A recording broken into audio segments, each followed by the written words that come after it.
Hello and welcome to another episode of India. Bonjour et bienvenue dans un nouvel épisode de India and Global Left. Si vous découvrez l'émission, n'oubliez pas d'appuyer sur le bouton d'abonnement. Pensez aussi à devenir membre YouTube, à soutenir sur Patreon ou à faire un petit don via le lien dans la description. Mais au minimum, regardez l'émission, aimez, partagez et commentez. Permettez-moi d'accueillir notre invité de ce soir, Larry Johnson. Larry est un commentateur géopolitique américain et ancien analyste à la Central Intelligence Agency aux États-Unis. Larry, bienvenue à nouveau dans India and Global Left. Cela faisait un moment. Oui, eh bien merci. J'apprécie toujours l'occasion de discuter avec vous.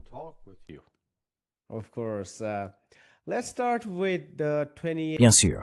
Commençons par la proposition de paix en 28 points, ou 20 points, des États-Unis à la Russie. Est-ce une avancée dans le processus de résolution du conflit en Ukraine, ou une véritable tentative semée d'obstacles? Ou bien est-ce qu'un simple bluff?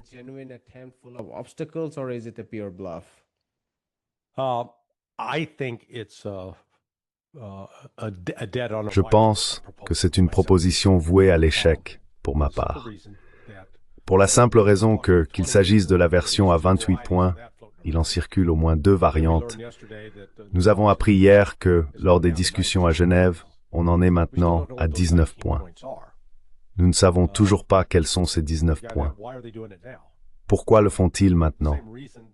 Eh bien, pour la même raison que l'Occident a poussé à élaborer Minsk II en 2015, parce que l'Ukraine perdait sur le champ de bataille. En janvier 2015, l'Ukraine a subi une lourde défaite militaire lors d'une bataille appelée Debaltsevo, mais ce n'était qu'une seule bataille. Aujourd'hui, la Russie attaque l'Ukraine sur 7 à 8 axes d'avancées différents, le long de cette ligne de contact d'environ 1300 à 1400 km, qui s'étend du nord au sud.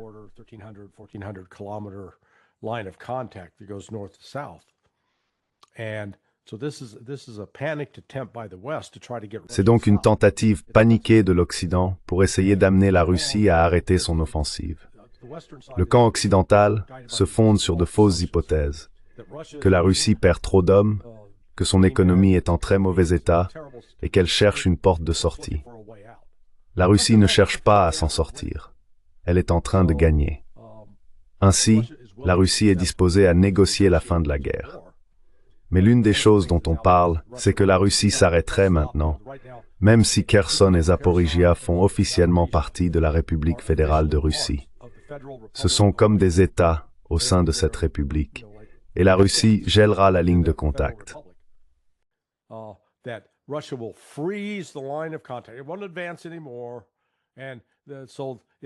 Il n'avancera plus, donc il laissera ces 2 territoires en question. Cela n'arrivera pas. Je veux dire, les gens qui poussent cette idée sont délirants.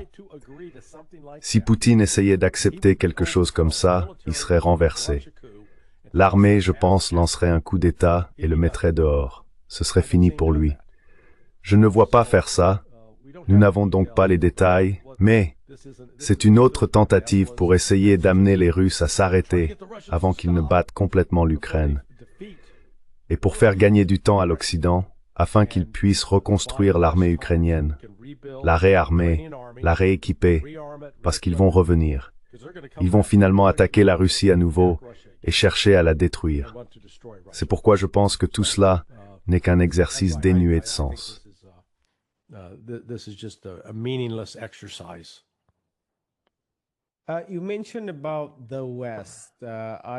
Vous avez mentionné l'Occident.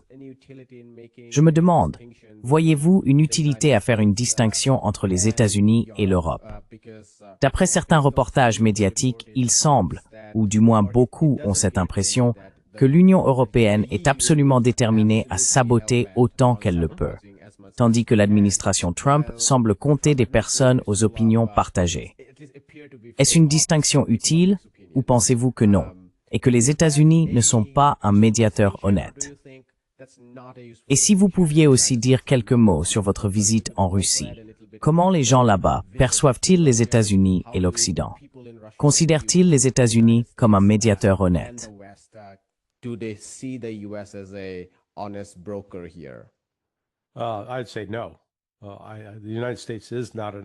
Je dirais non. Les États-Unis ne sont pas du tout un médiateur honnête.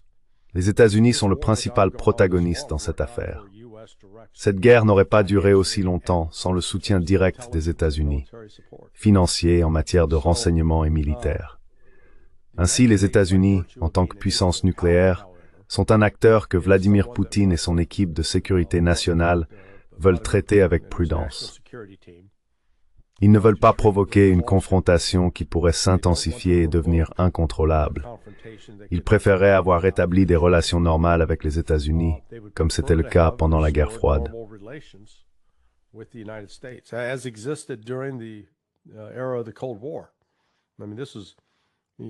Je veux dire, c'était, tu sais, avant ta naissance, à l'époque des bons vieux jours ou des mauvais vieux jours, quand l'Union soviétique était perçue comme cette puissance communiste internationale, déterminée à conquérir le monde. C'était la compétition ultime entre le capitalisme et le communisme. Pourtant, nous discutions. En fait, les États-Unis et l'Union soviétique ont négocié des accords de contrôle des armements. À l'époque, cela s'appelait SALT, le traité sur la limitation des armes stratégiques. Il a ensuite été remplacé par START. Ils ont également négocié le traité sur les missiles antibalistiques, puis plus tard le traité sur les forces nucléaires à portée intermédiaire. Donc quand c'était les soviétiques, nous parlions. Ils avaient des relations diplomatiques, tu vois, pas comme aujourd'hui. D'accord.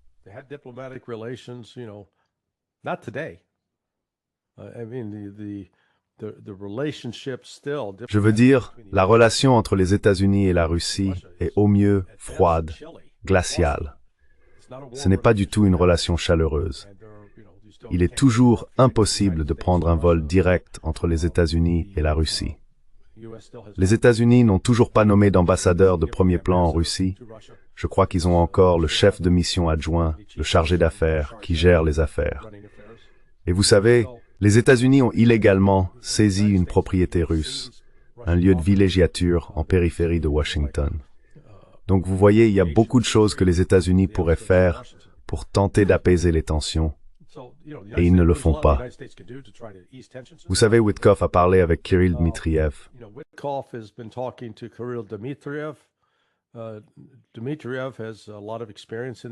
Dmitriev a beaucoup d'expérience aux États-Unis, mais malgré tout, tout ce qu'il peut faire, c'est transmettre des suggestions au gouvernement russe. Ce n'est absolument pas un décideur autonome. Et vous savez, je pense que la position russe sur un certain nombre de questions a été exposée très clairement. Je suis curieux de voir ce que cet accord conclu à Genève signifie réellement. Franchement, je ne pense pas qu'il y ait quoi que ce soit que les Ukrainiens accepteraient et qui serait acceptable pour la Russie. Je ne le vois tout simplement pas. Maintenant, je serais heureux d'avoir tort. Mais les exigences de la Russie sont assez claires, n'est-ce pas? Vous savez, à ce stade, la Crimée, Donetsk, Louhansk, Kherson, Zaporizhia, c'est du territoire russe.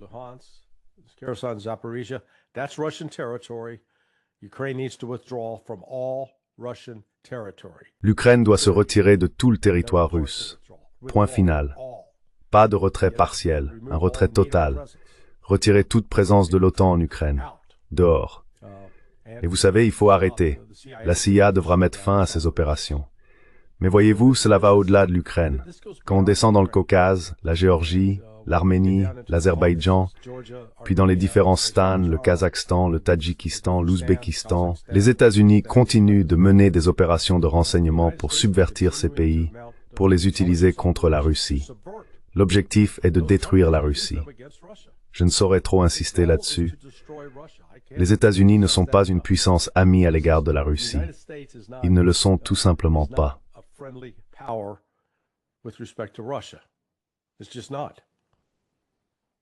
Et l'OTAN est censé poursuivre ses activités en Pologne et dans d'autres régions d'Europe de l'Est. Et maintenant, les pays nordiques ont également rejoint l'OTAN.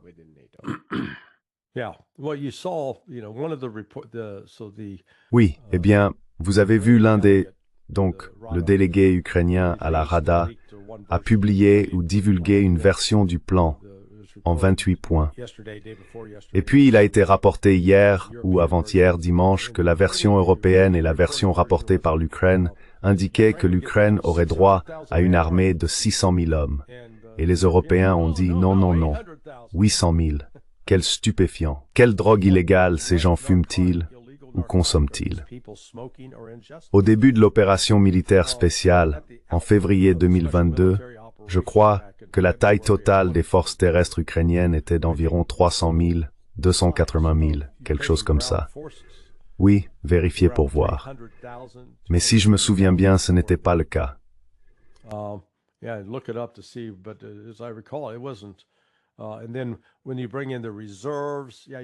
Et puis, lorsque vous faites appel aux réservistes, oui, vous pouvez atteindre un total d'environ 900 000 hommes.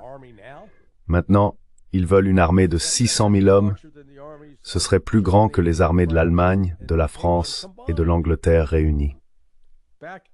En mars 2022, lorsque l'Ukraine et la Russie avaient conclu un accord provisoire pour négocier la fin de la guerre, qui aurait laissé Louhansk et Donetsk sous contrôle ukrainien, mais avec une protection spéciale pour la population russophone, ils avaient convenu de réduire l'armée ukrainienne à 85 000 hommes. Il n'y a donc aucune chance que la Russie accepte et dise « Oh oui, bien sûr, nous laisserons l'Ukraine garder une armée de 600 000 ou 800 000 hommes. »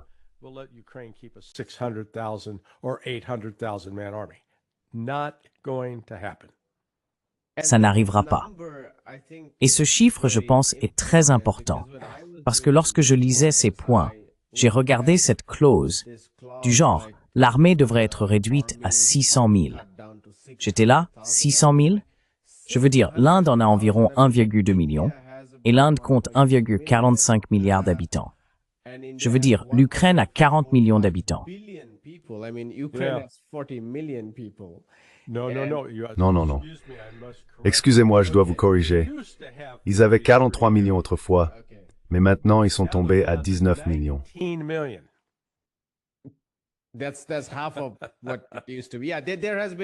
C'est la moitié de ce que c'était auparavant.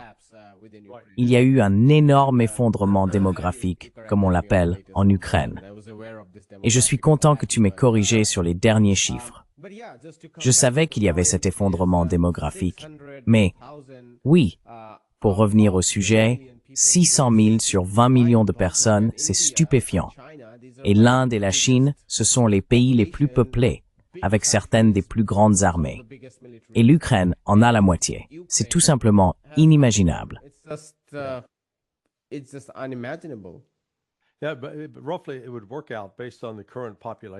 Oui, mais en gros, en se basant sur la population actuelle, cela reviendrait à environ 5% de la population totale servant dans l'armée. C'est un chiffre incroyable. Vous savez, j'ai obtenu mes données sur la population lors d'une conversation à Moscou avec l'ancien Premier ministre d'Ukraine. Azarov, c'est son nom. Et M. Azarov a dit que lorsque l'Union soviétique s'est effondrée en 1991, l'Ukraine comptait environ 52 ou 53 millions d'habitants.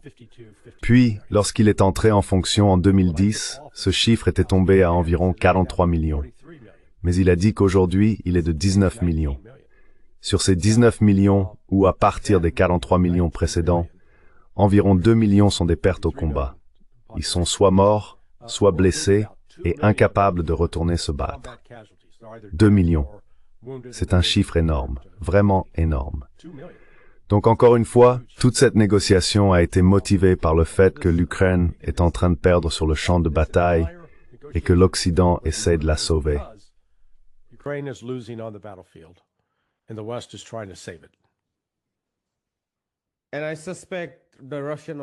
Et je soupçonne que l'objection russe ne se limite pas au nombre de combattants. Elle devrait également inclure les missiles balistiques et tous les autres systèmes d'armes que l'Occident propose à l'Ukraine. Je veux dire, la proposition elle-même ne mentionne aucun de ces éléments en détail, du moins pas dans les parties divulguées que j'ai lues.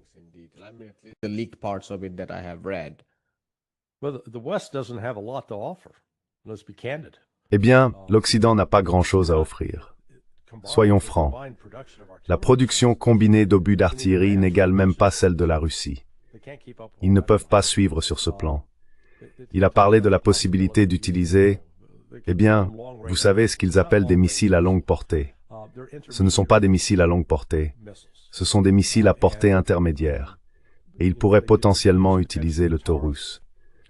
Ce qui inquiète, c'est que si l'on introduit le missile de croisière Tomahawk, celui-ci peut transporter une ogive nucléaire, ce dont les planificateurs russes doivent alors tenir compte. Ainsi, tout missile lancé depuis l'Europe, ou fourni par l'Europe, ferait de ces pays une cible.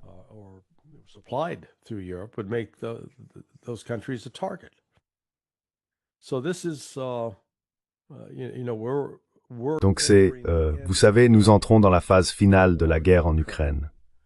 Certains croient à tort qu'ils peuvent continuer ainsi encore quelques années. Non, ce ne sera pas le cas. Ce qui a changé, c'est la croissance des forces terrestres en Russie. Le nombre de soldats présents sur le terrain en Ukraine dépasse désormais les 700 000. Les forces terrestres totales de l'armée russe s'élèvent actuellement à environ 1,5 million. Comparez cela aux États-Unis.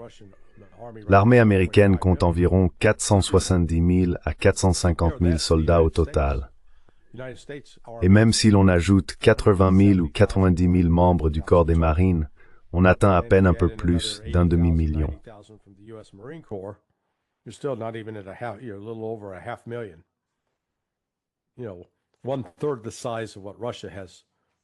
Vous savez, c'est un tiers de la taille de ce que la Russie a formé et déployé, et l'Ukraine n'a pas les moyens d'égaler la Russie sur aucun de ces points. Ensuite, lorsqu'on aborde les différents systèmes d'armes, l'Occident est tout simplement dépassé, surclassé. La Russie dispose de 4 variantes de missiles hypersoniques capables de dépasser Mach 6 et de manœuvrer. Les États-Unis et l'Europe n'en ont pas un seul, pas un. Il y a le missile Kinzhal que la Russie a développé, et maintenant un nouveau missile de croisière à portée illimitée, le Burevestnik. C'est donc un tableau militaire bien sombre pour l'Occident et pour l'Ukraine.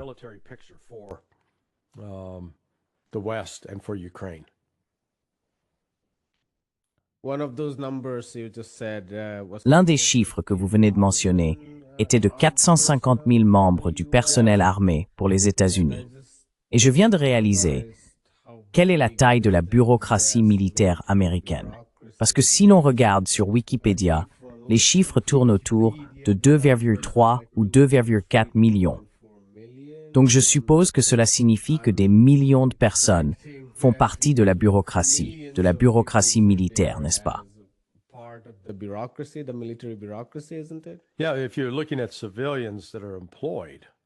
Oui. Si tu regardes les civils employés dans le cadre de tout ça, si tu sépares les forces terrestres, puis que tu ajoutes la marine et l'armée de l'air, je pense qu'une fois que tu compiles tout ça, tu arrives peut-être à environ 1,2 million. Et cela sans compter les réservistes. Mais quand on commence à parler de mobiliser les réservistes, je pense que les États-Unis pourraient avoir jusqu'à 2 millions de réservistes potentiels. La Russie en a 30 millions. Grosse différence. Et c'est pour ça que certains pensent que ce n'est qu'un terme anodin, opération militaire spéciale.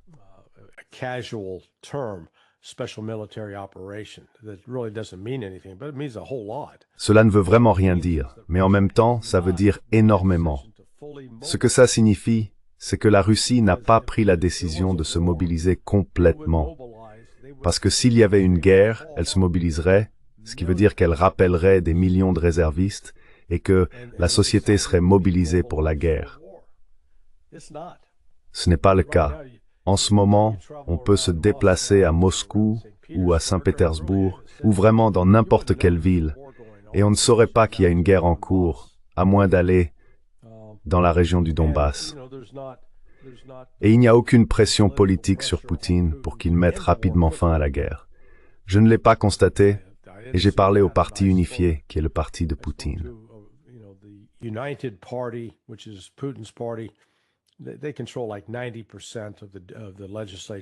Ils contrôlent environ 90% du Parlement, la Douma. Mais j'ai aussi parlé avec 5 dirigeants du Parti communiste, en commençant par le chef Gennady Zyuganov. Et là encore, ils ne s'agitent pas pour mettre fin à la guerre.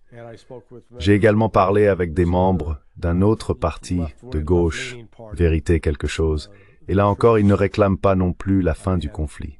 Donc vous savez, Poutine ne subit pas de pression politique. Il ne subit pas de pression économique pour mettre fin à la guerre, et il ne subit certainement pas de pression militaire. Ce sont les faux espoirs de l'Occident. Ils pensent avoir acculé Poutine dans un coin, mais ce n'est pas le cas.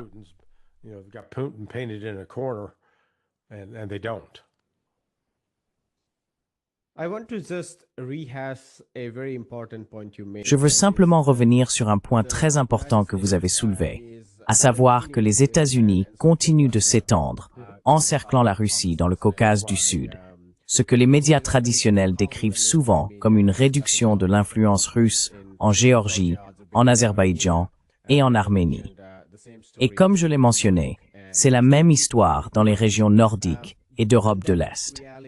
Compte tenu de cette réalité, comment devons-nous comprendre cette vision plus large de la proposition de paix? S'agit-il d'une sorte de sortie honorable maintenant que l'OTAN a perdu cette guerre? Est-ce simplement une manière de gagner du temps? Est-ce encore un bluff? Comment donner du sens à ce plan de paix?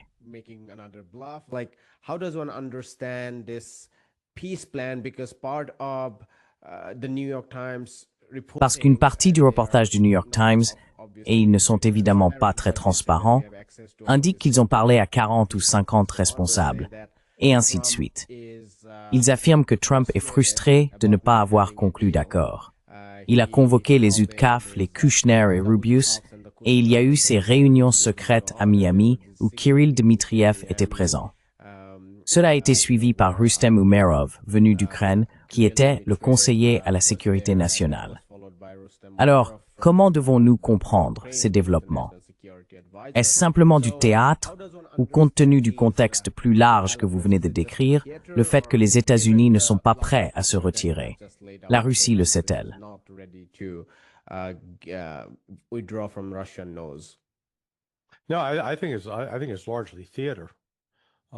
Non, je pense que c'est en grande partie du théâtre.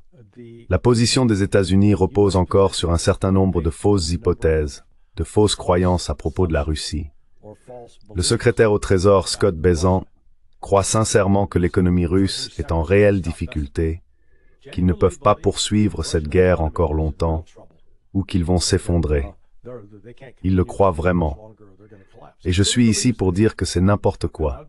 Ce n'est pas vrai. Les Russes, eux, ne le croient certainement pas, et ne le ressentent pas ainsi. Mais les États-Unis agissent sur cette hypothèse. Ils pensent vraiment avoir placé la Russie dans une position où l'Occident peut lui dicter ses conditions.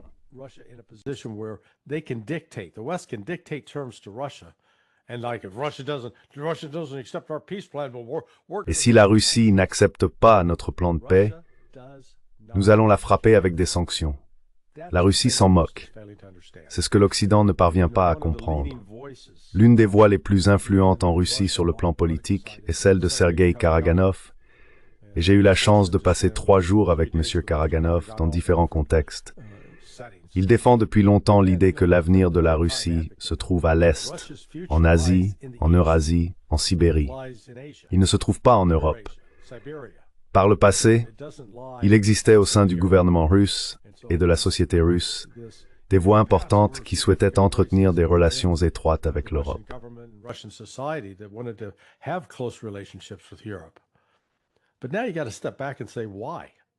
Mais maintenant, il faut prendre du recul et se demander pourquoi. Pourquoi entretenir une quelconque relation avec l'Europe? Il n'y a rien en Europe dont la Russie ait besoin. Quel avantage la Russie aurait-elle à entretenir une relation avec l'Europe, si ce n'est que cela pourrait être un marché pour vendre son pétrole et son gaz? Mais nous avons déjà vu que les Européens ont déclaré vouloir rompre tous les liens avec la Russie.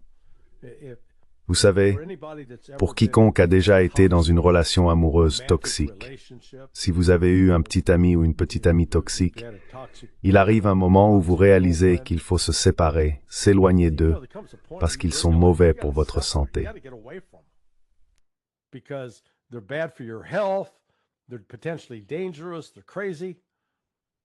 Ils sont potentiellement dangereux, ils sont fous. Eh bien, c'est franchement ainsi que la Russie a commencé à percevoir l'Europe, comme un ancien partenaire toxique, quelqu'un avec qui il n'y a plus de base de confiance pour poursuivre une relation. Donc, je ne doute pas que M. Witkoff croit sincèrement travailler sur une proposition de paix sérieuse. Mais, vous savez, l'État profond a d'autres objectifs en tête.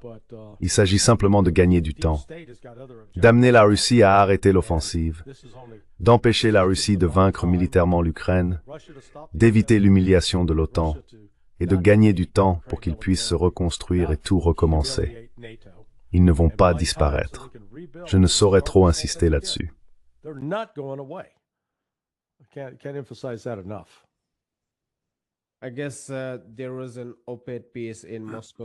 Je crois qu'il y a eu un article d'opinion dans le Moscow Times ou ailleurs avec un titre du genre « L'Occident ne comprend pas que la Russie n'a pas besoin d'un incitatif économique pour que cette guerre prenne fin. Ce que la Russie veut, c'est une solution politique. Et c'est en partie ce que vous dites. Car lorsque nous pensons pouvoir utiliser les sanctions comme un outil de coercition pour amener la Russie à accepter ce qu'elle ne veut pas ou lui offrir la tentation des investissements et du commerce, je pense que ça passe à côté de l'essentiel. Selon vous, quelle est la différence entre les États-Unis et l'Europe concernant leur stratégie vis-à-vis de la Russie? Est-ce simplement une question de savoir quel contribuable subventionnera le complexe militaro-industriel américain? Est-ce seulement cela ou y a-t-il quelque chose de plus profond?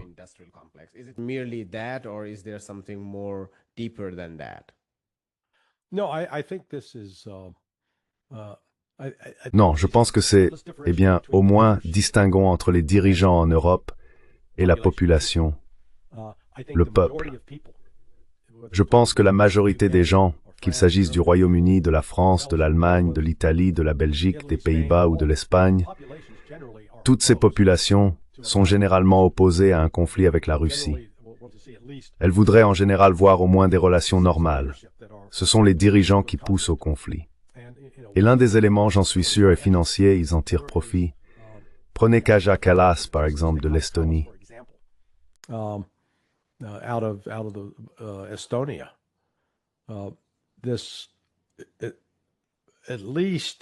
Au moins 38 milliards de dollars, et je pense que le chiffre réel se rapproche plutôt de 48 milliards.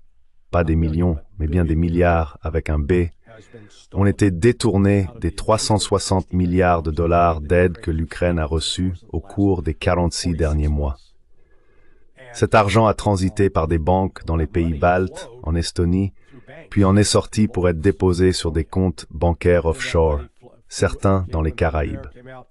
Une partie de cet argent a fini dans les poches de membres du Congrès américain, sénateurs et représentants. Il a également atteint des politiciens et des dirigeants politiques en Allemagne, en France et au Royaume-Uni. Il y a donc eu, en réalité, une incitation financière à prolonger cette guerre, avant tout.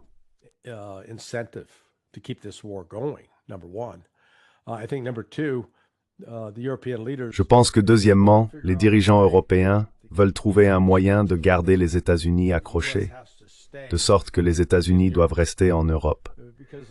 Car tant que les États-Unis sont présents, l'Europe peut en gros profiter des dépenses de défense américaines.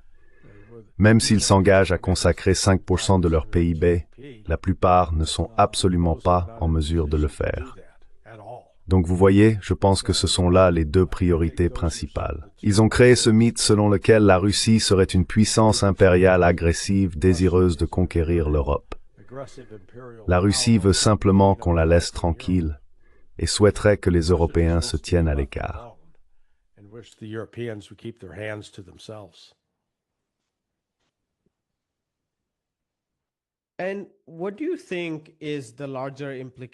Et selon vous, quelle est la plus grande implication de la défaite de l'OTAN en Ukraine?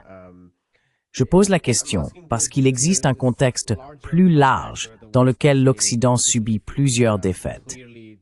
De toute évidence, les guerres tarifaires que les États-Unis se sont imposées contre la Chine ont tourné au désastre. Même la presse grand public affirme que les États-Unis ont perdu lourdement. Toute leur façade liée à l'empire sioniste a été percée à jour en raison du caractère diffusé en direct de ce génocide. Et puis, il y a la stagnation et le déclin économique, tant aux États-Unis qu'en Occident. Alors, quelle est la plus grande implication de cette défaite pour l'avenir de l'Empire occidental?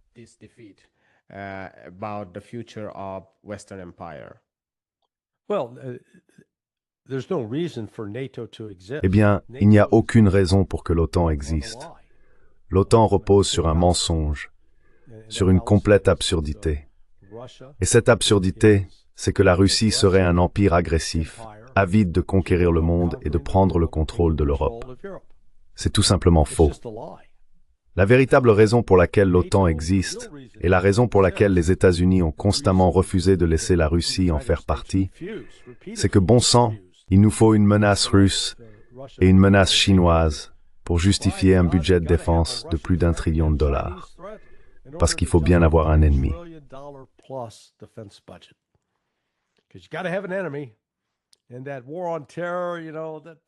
Et cette guerre contre le terrorisme, ce n'est pas un ennemi suffisant pour justifier de dépenser des centaines de milliards de dollars dans du matériel militaire inutile, des avions qui ne fonctionnent pas et des navires qui ne sont plus pertinents ou qui sont vulnérables. Mais bon sang, il nous faut bien une raison pour tout cela. C'est la seule raison d'être de l'OTAN, maintenir la façade, le mensonge selon lequel la Russie représente une menace. Vous savez, c'est nous qui avons propagé ce mensonge. Il a été entretenu même après la Seconde Guerre mondiale, après la fin de la Grande Guerre patriotique, quand on disait toujours « Oh, les Soviétiques vont déferler par la trouée de Fulda en Allemagne et prendre le contrôle de l'Europe. » La Russie n'a jamais eu la moindre intention de faire cela. C'était simplement un mensonge fabriqué par l'Occident.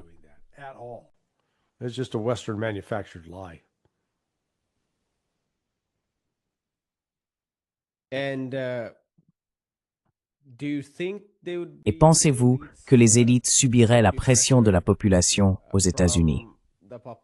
À travers tout le spectre politique, il existe beaucoup de ressentiments à propos de la corruption au sein du complexe militaro-industriel. À propos des relations, de la manière dont l'argent des contribuables finit dans les poches de 4 ou 5 entrepreneurs de la défense, de la façon dont la bureaucratie engloutit tant d'argent en commissions, et ainsi de suite. Donc, étant donné ce profond ressentiment au sein de la population qui traverse tout le spectre politique, pensez-vous que cela pourrait avoir un quelconque impact sur la machine de guerre?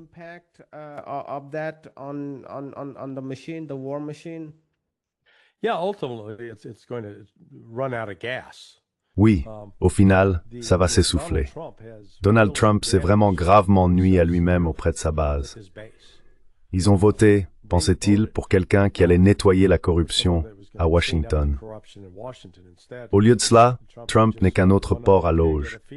Il s'est mis en ligne pour se nourrir, lui et sa famille, avec leurs affaires de crypto-monnaie, et il n'a pas tenu ses promesses de mettre fin à la guerre en Ukraine, de mettre fin aux guerres.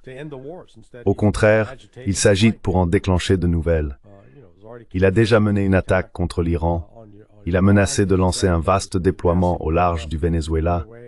Il a autorisé le meurtre de pêcheurs non armés, prétendant qu'ils étaient des trafiquants de drogue. Tout cela n'est qu'un mensonge. Mais jusqu'à présent, ce que nous avons vu, c'est la corruption endémique à Washington. Cela a engendré, à ce stade, une frustration chez l'électeur moyen qui les a aliénés, au point qu'ils disent « Eh bien, nous n'allons tout simplement plus voter ».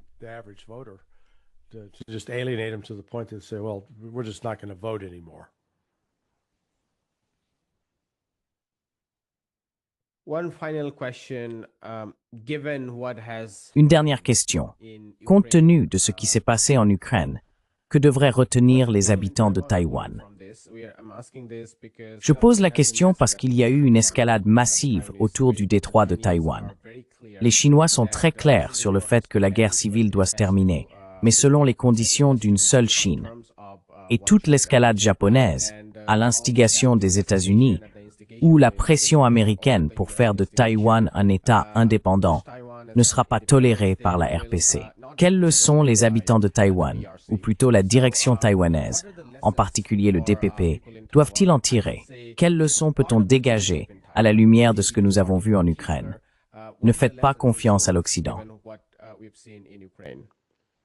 Don't trust the West. Don't trust the United States. Don't believe in the promises. Ne faites pas confiance aux États-Unis. Ne croyez pas leurs promesses. Ils ne les tiennent jamais, vous savez.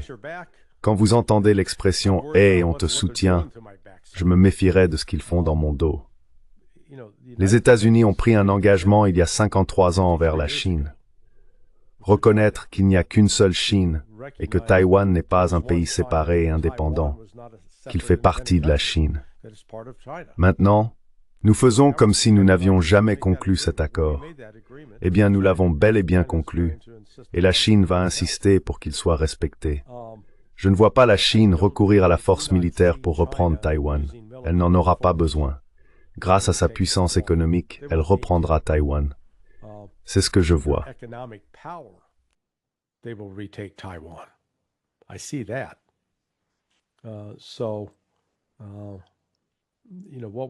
Ce que nous voyons ici, encore une fois, c'est un nouvel effort de l'Occident pour subvertir et contrôler l'ordre international. Le soi-disant ordre international fondé sur des règles. C'est nous qui faisons les règles, et tout le monde doit les suivre. Et nous pouvons les changer quand bon nous semble. Donc en ce moment, nous disons « Oh, la Russie ne devrait pas être récompensée pour avoir violé les frontières de l'Ukraine. » Mais pendant ce temps, eh bien, nous passons du bon temps en Syrie, en faisant venir de véritables extrémistes qui décapitent des gens pour les mettre à la tête du pays. Aucun problème là-bas. La même chose s'est produite en Irak, pareil en Afghanistan. Donc vous voyez, l'Occident, nous inventons les règles. Quand cela nous arrange, nous le faisons. Quand cela ne nous arrange pas, nous nous y opposons. L'hypocrisie est tout simplement stupéfiante. The hypocrisy is just staggering. Une dernière question que j'ai en fait oubliée. Bien sûr, Keir Starmer et d'autres essayent de faire chanter la Russie avec ses avoirs gelés, Macron y compris, qui affirment que c'est à l'Europe de décider comment les utiliser. Mais même le plan de Trump prévoit qu'une partie de ces avoirs gelés, enfin en réalité volés, je veux dire gelés, n'est qu'un euphémisme, oui, mais qu'une partie de ces avoirs volés serait utilisée pour reconstruire l'Ukraine. Nous n'avons pas encore vu la réaction de la Russie, car il n'y a pas eu de réponse officielle au plan. Mais selon vous, quelle serait la réaction de la Russie face à ce type d'utilisation d'avoirs volés pour reconstruire l'Ukraine?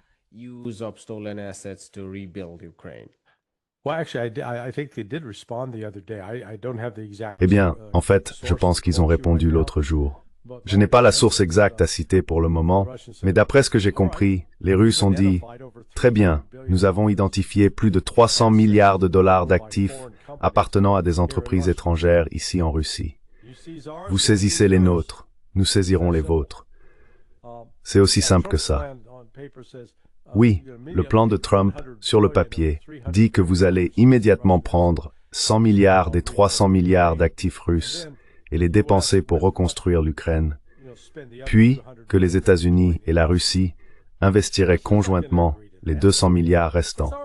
La Russie n'acceptera pas cela. C'est notre argent, diront-ils. Pas votre argent, notre argent. Donc, soit vous le rendez et nous laisserons tous ces autres actifs ici, en Russie tranquille, soit, si vous les saisissez, nous saisirons ceux-ci et nous nous paierons avec ces actifs. La Russie ne se laissera pas intimider. L'Occident confond la patience avec la faiblesse, et les Russes ne sont pas faibles.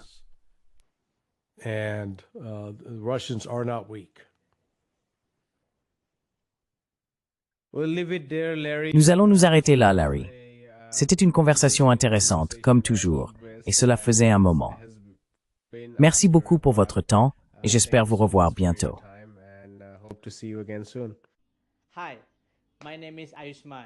Bonjour, je m'appelle Ayushman. Avec Mudiyar Jyotishman, nous avons lancé cette plateforme. Au cours des 2 dernières années, nous avons essayé de créer du contenu pour les forces de gauche et progressistes. Jusqu'à présent, nous avons interviewé des économistes, des historiens, des commentateurs politiques et des militants. Si vous avez apprécié notre contenu et souhaitez que nous construisions une archive pour la gauche, j'ai 2 demandes à vous faire. Veuillez envisager de faire un don à cette cause. Le lien se trouve dans la description ci-dessous. Et si vous ne pouvez pas le faire, ne vous en faites pas. Vous pouvez toujours aimer et partager nos vidéos avec vos camarades. Enfin, n'oubliez pas d'appuyer sur le bouton d'abonnement. Finally, don't forget to hit the subscribe button.